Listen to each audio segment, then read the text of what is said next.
Well, thank you for the introduction. It's an honor to be here at Princeton Theological Seminary.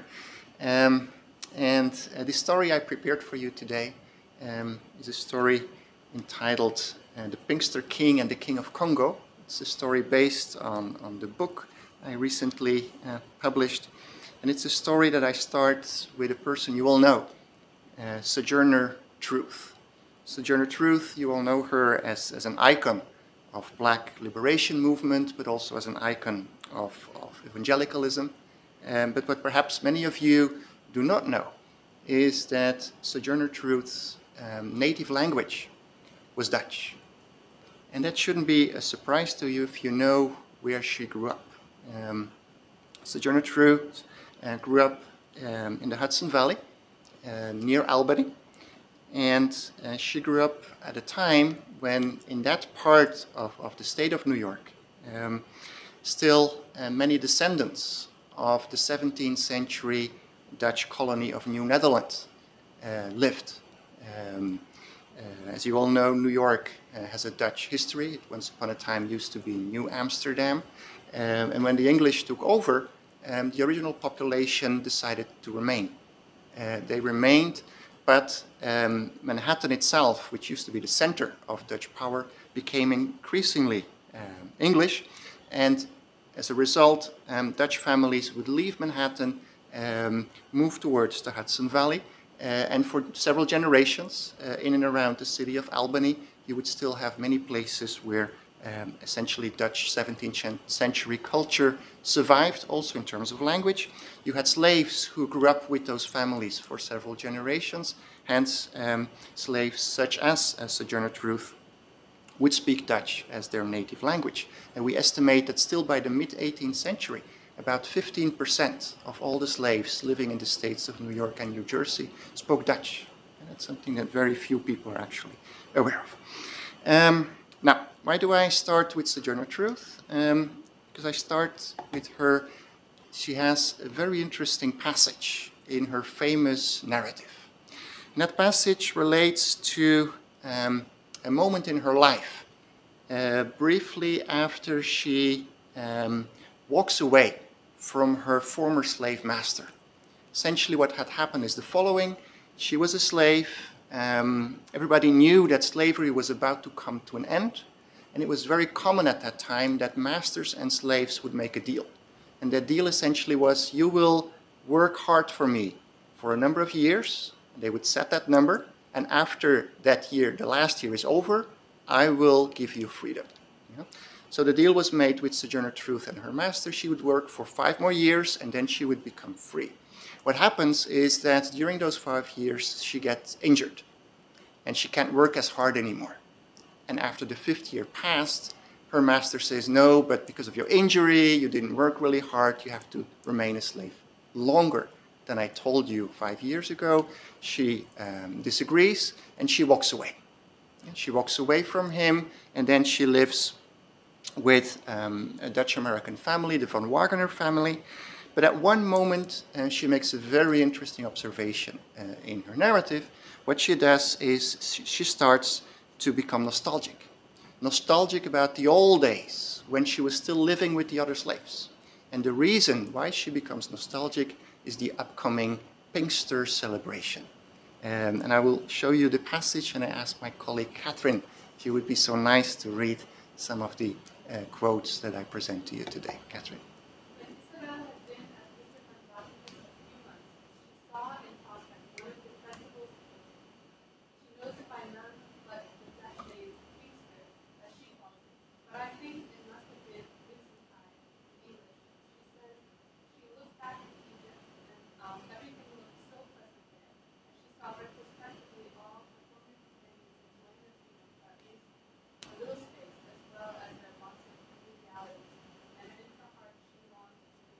Yeah, and that's quite a remarkable passage, right? And it shows to us also the importance of this annual Pinkster celebration to the slave community living here in New Jersey and in the state of New York. What makes it interesting is that it was a celebration that only occurred among the Dutch-owned slaves.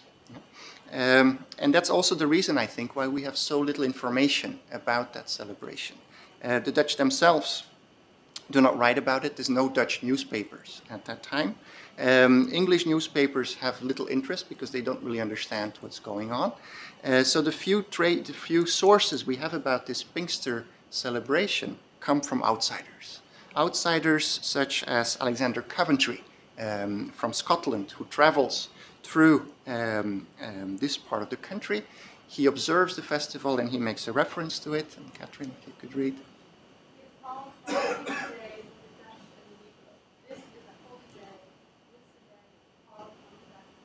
Yeah, so the importance here is to realize for us that this is not just a Dutch celebration. It's a biracial celebration that included also the slave community. We have a much longer and a much more interesting reference to it from an unidentified source from the year 1803 that explains to us how Pinkster was celebrated in the city of Albany, which really used to be kind of the last bulwark of Dutch identity in America.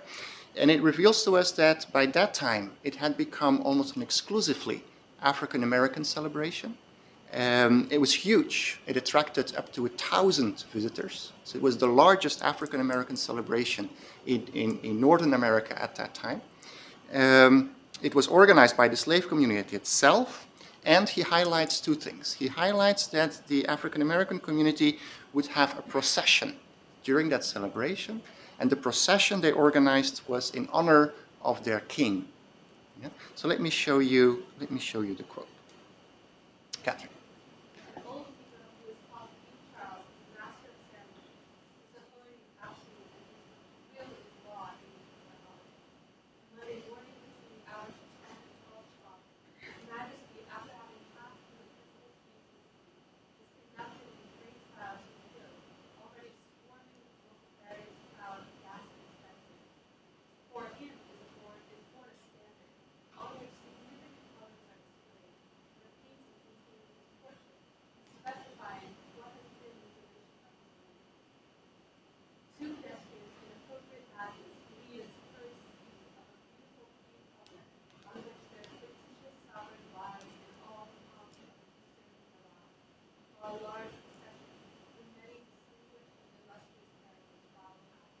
Yeah, so quite astonishing, right? What is this all about, this Pinkster celebration? We have some more information about it. We have quite an interesting poem dedicated to this Pinkster king. We also know that in the year 1811, the city authorities in Albany prohibit the celebration.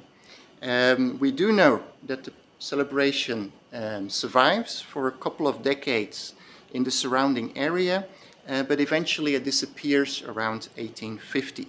And surprisingly, it disappears without any signs of major resistance by the African-American community.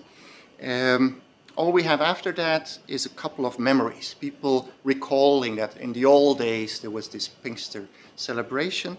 And I will have two quotes about this. And what is interesting about these two quotes is that they both make a connection between the African-American Pinkster celebration and Central Africa. And I will get back to that later in my presentation, Catherine.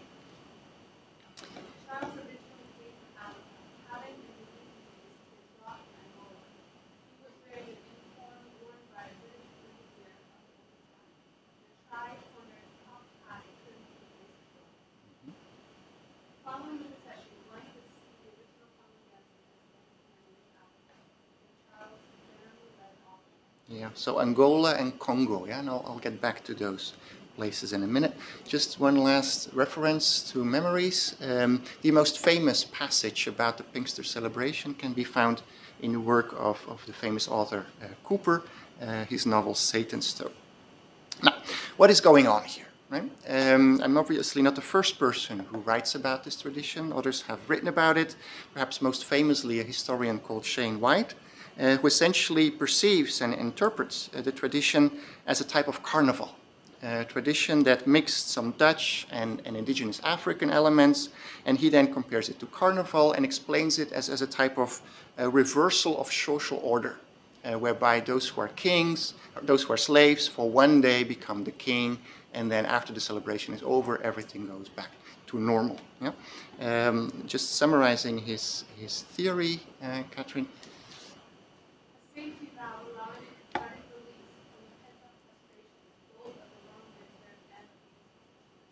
Yeah, so that's his interpretation, and I'm very skeptical about his interpretation. I will try to explain to you later where that skepticism comes from.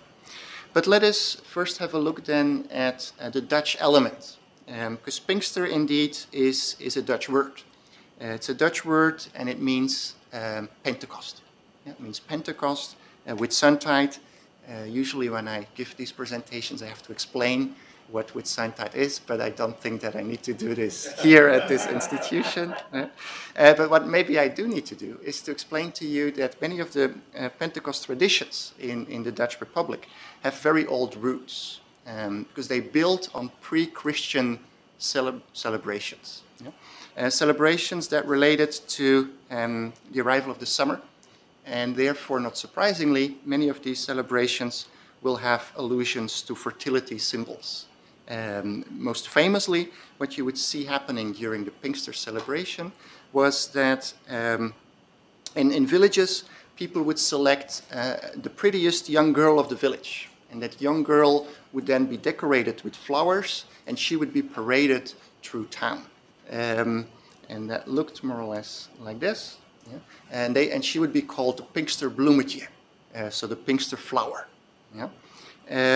Then Christianity arrives, and missionaries, the first missionaries arriving in that part of Europe, feel how important these celebrations are to the population, and they decide not to destroy the tradition, but to reinterpret it.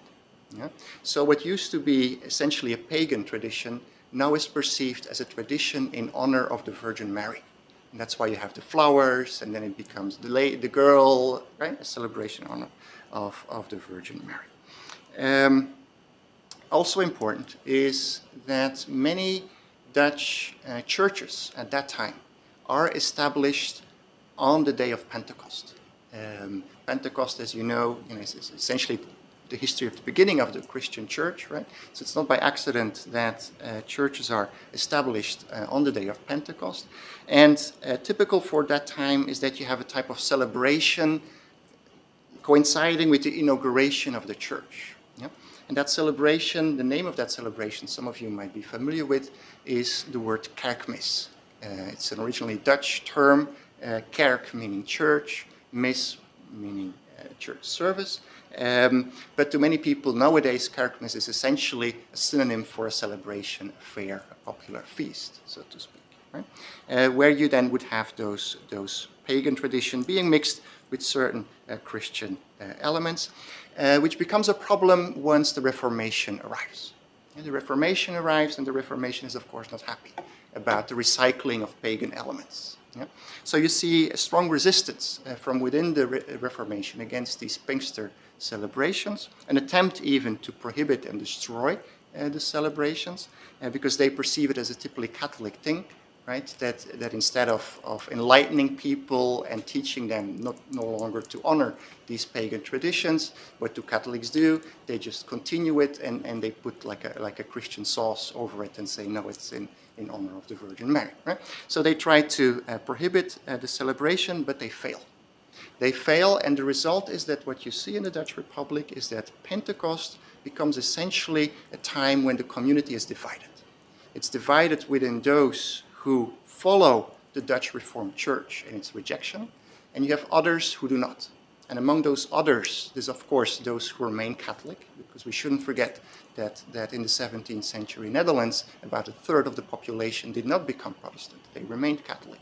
But you also have many members of the Dutch Reformed Church who perceive themselves as what the Dutch call liefhebbers. And liefhebbers means essentially sympathizers.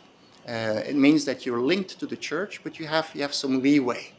Yeah? And that leeway allows you to still engage in certain popular celebrations. In any case, what is important to us is that the community becomes divided. Right? Some still celebrate Pentecost, and others are strongly against it. We do know also that the celebration is brought by the Dutch to America. We have evidence that the Pinkster celebration existed on 17th century Manhattan, and there's actually some traces still existing today here in this part of the country.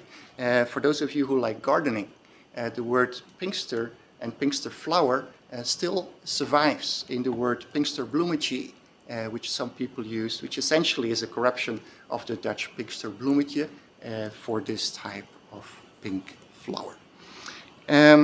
Now, what makes me skeptical about the interpretation that Professor White presents is that I see a problem here in explaining how a tradition that starts with a young girl decorated with flowers somehow transforms into a celebration whereby you honor an older man dressed as a king. Those are, to me, two very different types of celebration, and I don't really see how you evolve from one to the other. Another problem I have is that when we speak about carnival, we all think about mockery, about irony, and you don't really see that here. On the contrary, what you see is that the African American population had a tremendous amount of respect for this person who had been elected as king. And that makes me suspicious in the sense that I think there's much more going on here than just a carnival. But what then could be an alternative explanation? And the alternative explanation I came up with is that I decided to put tradition in a broader Atlantic context and to look for other traces of African Americans electing and celebrating their king. And I found actually lots of traces. And let me show you a couple. And we first have a look at Jamaica. Catherine, if you could read for me.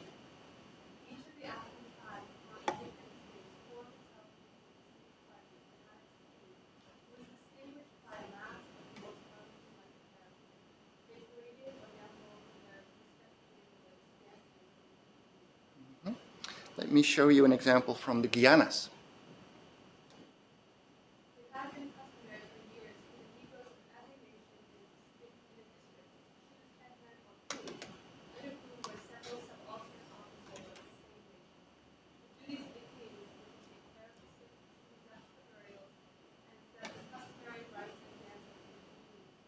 Yeah, and the last example I want to give to you comes from North America, from New Orleans.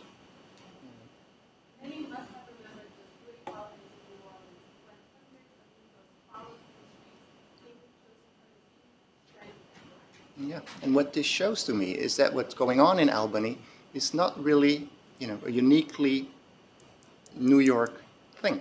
It's actually something that you see also happening in other parts in the Americas.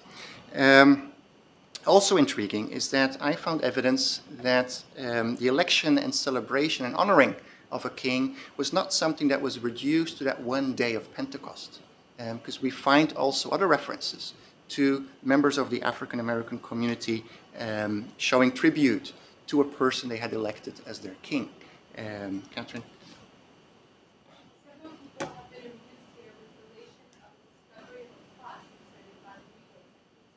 Kingston, by the way, Kingston, New York.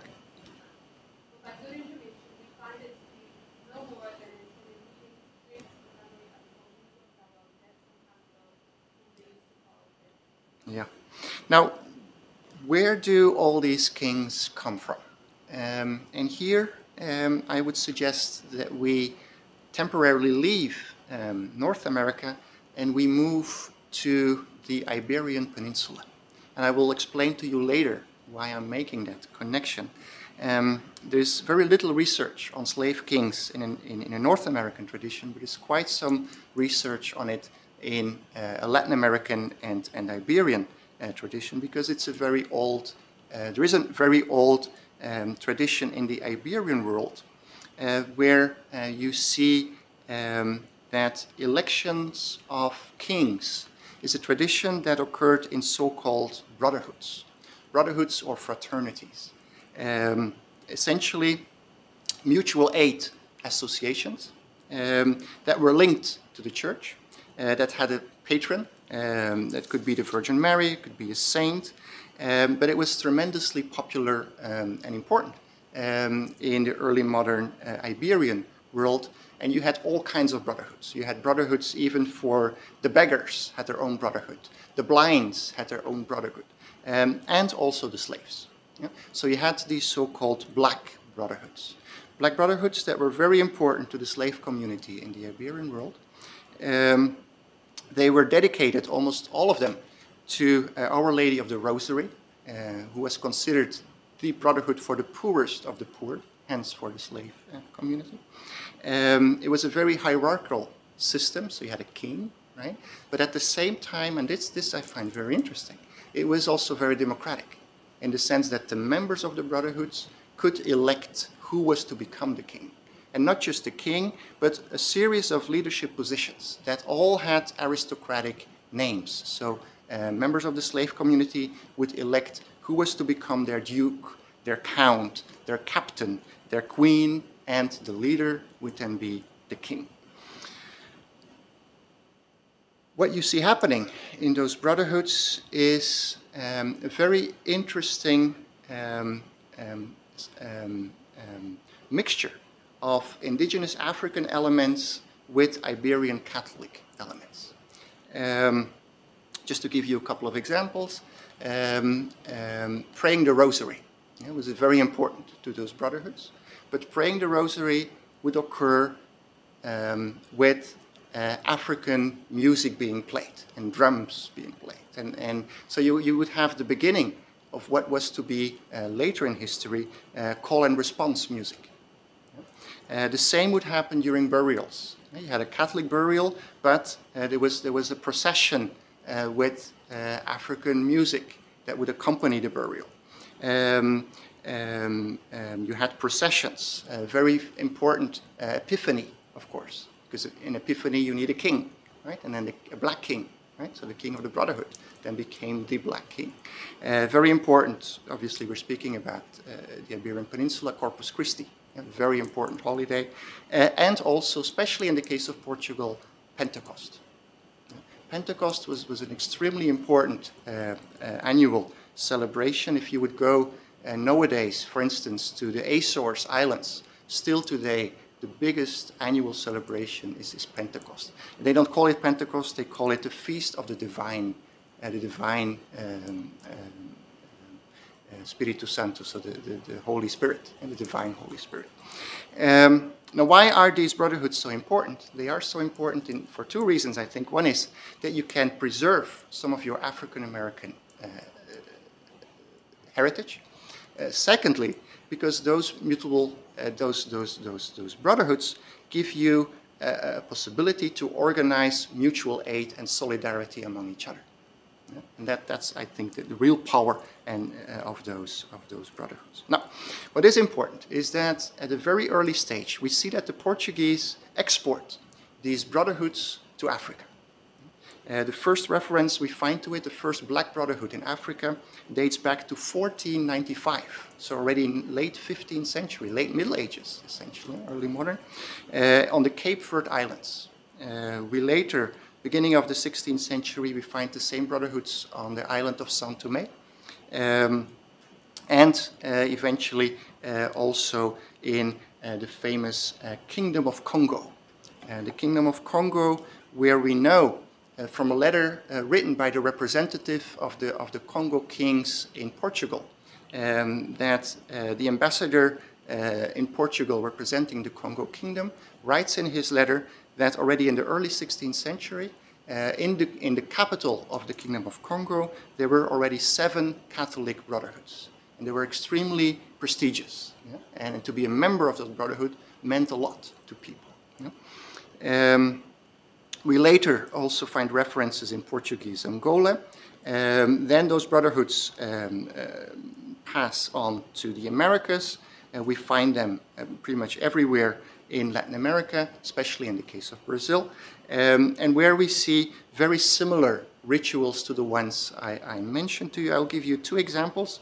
I will give you an example from the Cape Verde Islands, and I will give you an example from Brazil, and you will see the similarities. Catherine.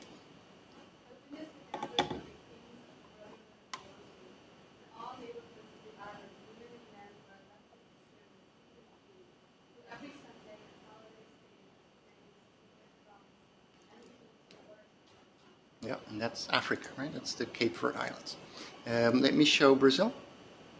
In March took place the yearly festival of Our Lady of Lourdes, conducted by Negroes, and at this period was supposed to be the sovereigns exercised species of not jurisdiction over their subjects, which is much laughed at by the whites.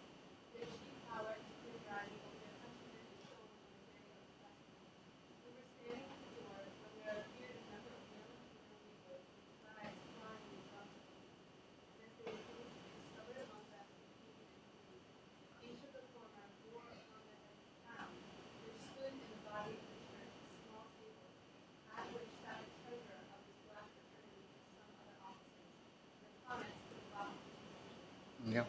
Now, what is amazing about the case of Brazil is that in some rural areas, you still find these fraternities today. So many decades after abolition, you still find it. Yeah? And I think the reason you find it is essentially that for many black people, even after abolition, mutual aid and mutual aid organized by people you can trust remained important. So those people still today, they have those ancient traditions that have their roots in Africa, were brought to Brazil, and somehow still survive today. And I will share a couple of examples with you. And since it still exists today, I'm able to share with you some video materials. We will see three scenes. The first scene is an altar. It's essentially Afro-Catholic altar. The second scene is a celebration song in honor of the king of the fraternity. And the third scene is a procession, whereby you see how the king is paraded through town. So let's have a look, and hopefully this will work. Oh, by the way, this is a painting, an 18th century painting, where you see such a procession, but now we will see the video.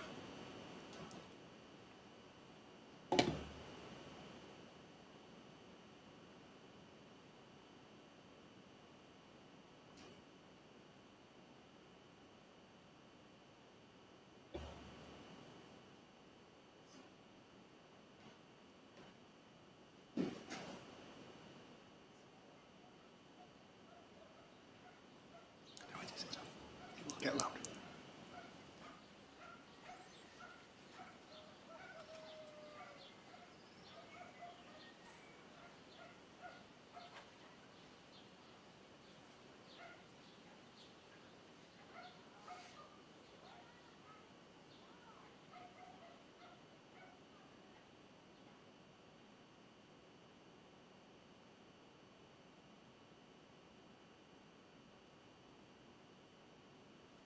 Viva nosso Salve Rosário, viva o consagrado, viva o povo que respeita e ama o Rosário de Maria, viva nosso rei, viva o nosso capitão, viva todos que aqui se encontram.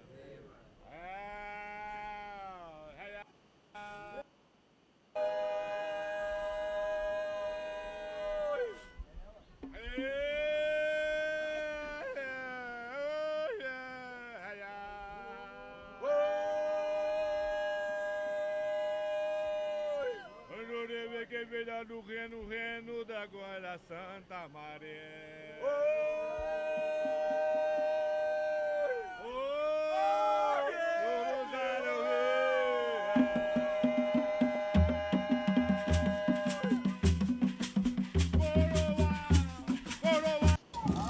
This is the king procession.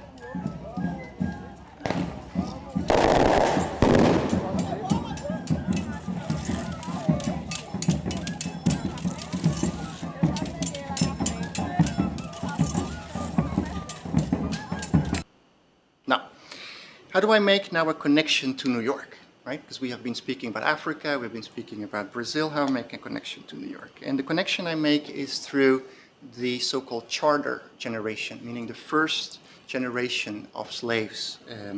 And as we know, as historians, that generation often had a tremendous influence on how African-American identity would develop in certain parts, because the first generation in a way set the model.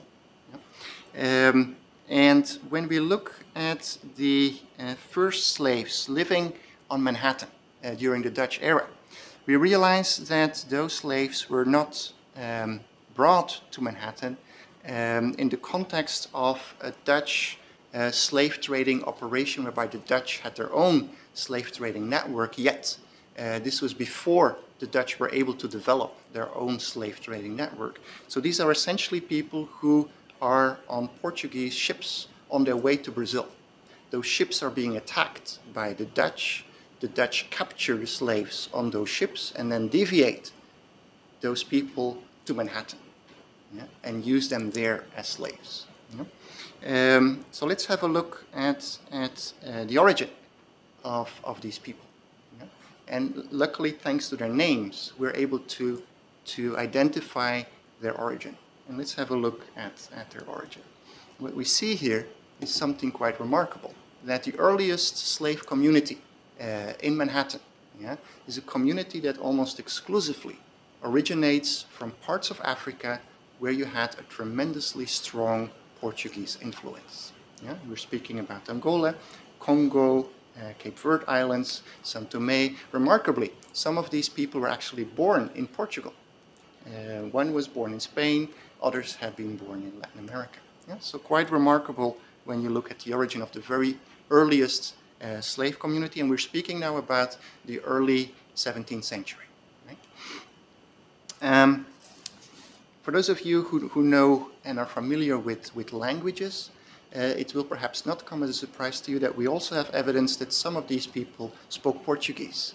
And the reason why I say this is that some of you may be familiar with a Creole language called Papiamento. It's a language that is spoken today on the Dutch islands of Aruba and Curacao. And the slave community on those islands has essentially the same origin as the ones that once upon a time used to live on the island of Manhattan. So it's quite possible that in the early 17th century, the slave population on Manhattan would speak among themselves in a Portuguese Creole. Now, do we also have evidence that besides their names and the language, that those Africans brought Afro-Christian traditions with them to the Americas? And that's of course a much more difficult question because we have so little information about the slave community. But we do have some information. We do know, for instance, that these people, when they had children, they were very eager to have their children baptized in the Dutch Reformed Church.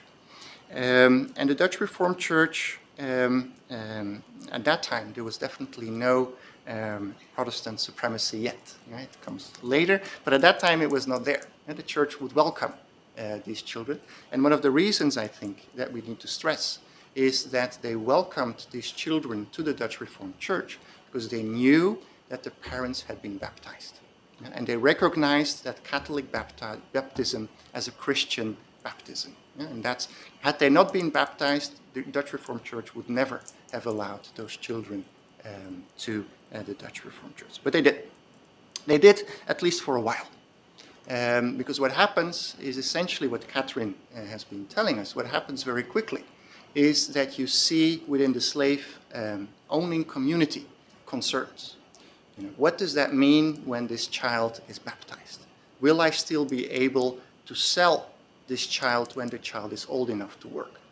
Yeah? So owners become very concerned about the consequences of baptism. And it are the owners that are pushing the Dutch Reformed Church to become more strict. Yeah? They're forcing the church to become more strict. Yeah? And the result is that the church at one point says, well, this baptism, yeah, that's not a real baptism. That's only like a Catholic Portuguese thing. They just throw some water over their heads and it doesn't mean anything. Yeah? So they no longer recognize it as baptism. Yeah? And that's the moment also they stop welcoming their children to the Dutch Reformed Church. Which means, of course, that some are admitted, yeah, and some actually remain for generations in the Dutch Reformed Church. So there was a black Protestant community on Manhattan in the early 17th century. Yeah? And people from that group would remain members of the Dutch Reformed Church for many generations. Yeah? But those were a small group. And the majority was not. And the majority essentially then had no other choice but to develop its own mutual aid, its own solidarity among themselves. Which of course makes it likely that this mutual aid may, because I don't have evidence, but it may well have been organized in some type of fraternity, brotherhood type of organization, hence the election of kings. Yeah? Now, I do have some evidence from elsewhere. I do have some evidence that, in fact, slave communities originating from parts of Africa where the Portuguese influence was very strong, that they would on their own organize those types of brotherhoods. And the example I bring is very familiar to Catherine as an example from the Danish Virgin Islands. If you could read it for me. Go ahead.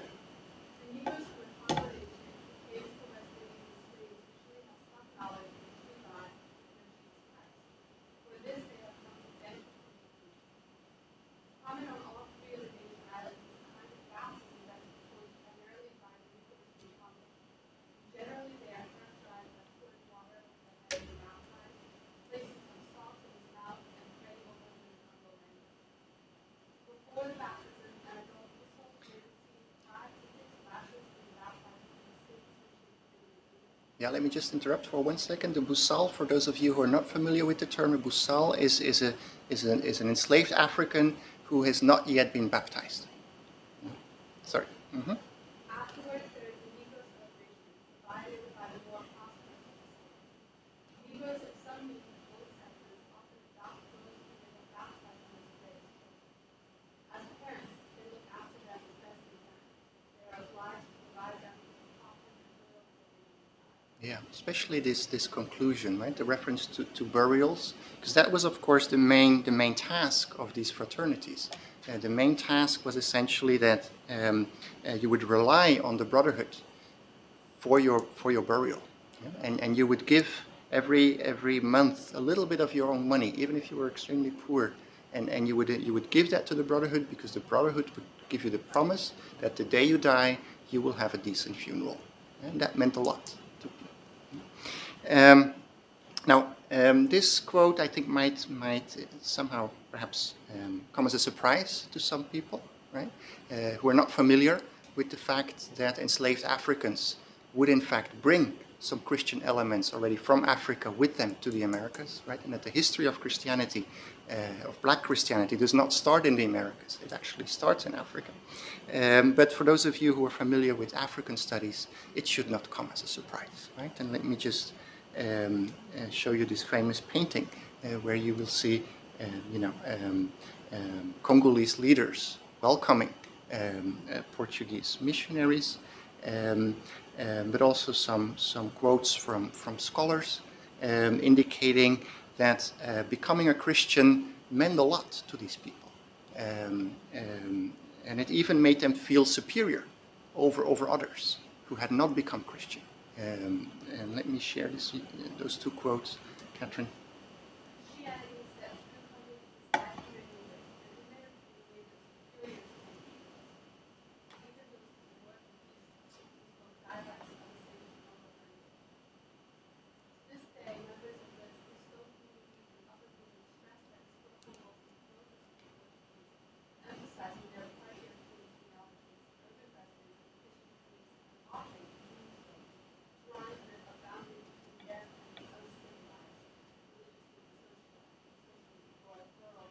Yeah, so becoming a Christian, right, made you really special. And they come with this mindset to the Americas, right? And that, I think, explains a lot when it comes to the behavior and the reaction within the slave community to Christianity. But somehow, it seems to me, and maybe I should pause at this moment in my presentation and also raise that question, that when it comes to the popular perception of black Christianity in the United States, that's somehow not in people's awareness. Yeah? And I wonder why is that it's not a problem for people to accept that the enslaved Africans brought to the Americas their own interpretation of Islam. But why is it that there's so much resistance among people to accept that also many enslaved Africans brought to the Americas their own interpretation of Christianity? And I wonder why that is, and maybe that's something in the Q&A we could elaborate on for a second. And I think that's also a question that is worth debating here in North America, because this is not just a question that applies to the Caribbean and to South America. And let me illustrate this to you with the case of South Carolina.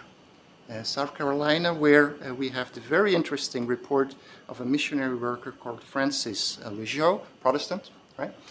Comes to the slave community with the intention in 1710 to do missionary work, and then all of a sudden he realizes, oh, but they already know about Christianity. Yeah, Catherine? Some of the slaves here were born and baptized among the Christians. They will only be admitted to communion upon renouncing the errors of the Roman Church. The chief of which was Francis. Yeah, they were already Christians, right? But they had the wrong Christianity. So, and then the other quote I think is very interesting because it shows to us that some type of, sorry, Catherine, if you could read that one as well. Amongst the Negro slaves, there are people washed with Universal, Angola, and Africa, many of these Portuguese, who profess the Roman Catholic religion. Yeah, and what we also find is clear references that some type of brotherhood existed among those communities. Catherine. The slaves of the South Carolina Sea Islands had societies organized among themselves that appeared to be very much under the influence of the Roman Catholic religion. Yeah, and very interesting, we also have evidence that some slave communities in South Carolina, especially on the Sea Islands that remained most isolated, that they would elect community leaders and they would call those community leaders their kings. Okay. We had some black kings around here in the old days, and they really ruled the colonies. Yeah, and that's a member of the black community who recalls, yeah, still in the 1950s actually when he's interviewed, that in the old days there were community leaders and kings. Now that's of course South Carolina, right? Does that mean that the same must have happened here in Manhattan and the surrounding area? We don't have proof, but we do have some evidence that also here in this part of the country there were slaves that did in fact bring some Christian elements with them to the Americas, Catherine. So now we're switching back to New York. Mary wrote about 3 Portuguese baptized Negroes, and into a runaway slave from Jefferson, Georgia. He professed himself to be a Roman Catholic, but assured him that was not possible. Yeah, and mind you, this is recorded at a time when Catholicism was prohibited in New York, right? Let me also briefly remind you that Sojourner Truth herself, her real name was not Sojourner Truth. Her real name was Isabel. And Isabel is clearly not a Dutch Calvinist name. Isabel is really a Portuguese Catholic name. So that really proves to us that at least some Afro-Iberian elements did survive within the descendants of those early slaves. Now I come to my conclusion, why did the tradition end? We know, of course, about the prohibition in 1811. We see the decline elsewhere. Surprisingly, we don't see signs of protest. My explanation that the Pinkster celebration gradually disappears is twofold. One reason I think clearly is abolition, because those fraternities and brotherhoods are perceived by the slave community here as something which is still relating to the times when there were slaves. And once abolition comes, they want something different. And they find something different, I think, also in the context of what we call the Second Great Awakening. Yeah? Great Awakening, which in my view is not really an awakening, because the foundations in many cases were already there. But in any case, we know the importance of the awakening, and we find then the development of the first black Protestant churches. Yeah? Those Protestant churches, of course, come with a different mindset. And one difference, of course, is that certain things that you were allowed to do in the old days when you celebrated Pinkster are no longer possible. For instance, to drink excessively alcohol. It's no longer possible. Yeah? And also certain dances become a problem. Catherine.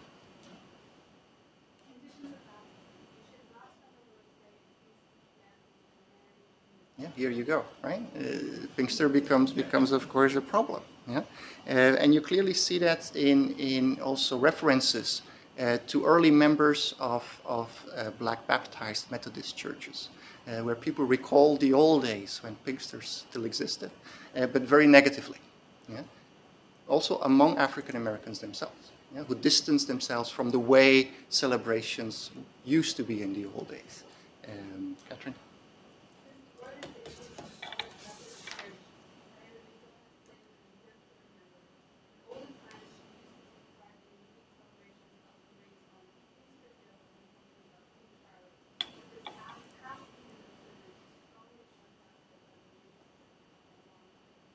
Yeah, now I come to a conclusion, and my conclusion is that despite, of course, this transformation, despite this change, I do think that we should stress that the change does not mean that the African American community would entirely draw its back towards what had happened in the past. I do see a transition of some of the former elements to the new Christianity that they embrace in the context of the Baptist and Methodist churches.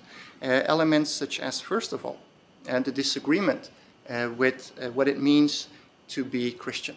Yeah? Something which Catherine already mentioned, and I think it's logical then that you see the development of black churches, right? Where African Americans want to organize the church among themselves and want to have their interpretation of what Christianity means to them, which again, as I would argue, has a tradition. Yeah? It doesn't start in the 19th century. Secondly, in those churches, you still see clearly the importance of certain body movements, of music, the whole gospel tradition. Yeah, it's something which you can relate to what existed earlier. Very important, I think, the emphasis on mutual aid. In the sense that, and I think we make a mistake when we speak about African American Christianity and we only speak about faith. It was, of course, faith, but it was also, and very importantly, mutual aid, solidarity among each other. Yeah? The tradition of calling other members your sisters and your brothers. Yeah? That's really, at the core of what a mutual aid organization is all about. Lastly, and now I'm really wildly speculating here, but maybe not without a reason. Lastly, I would mention the importance of Pentecost to those African American Christian churches. Yeah? Again, it might be just speculation, but it could well be that the importance of Pentecost is an importance that can be traced way back in history. Yeah? Let me end my presentation with the last words of my book. It's a final reflection, and we will see Sojourner Truth coming back to us. Sojourner Truth speaking to us, and Sojourner Truth highlighting the importance to her of a king, a wise king as your leader. And Catherine, if you could do that.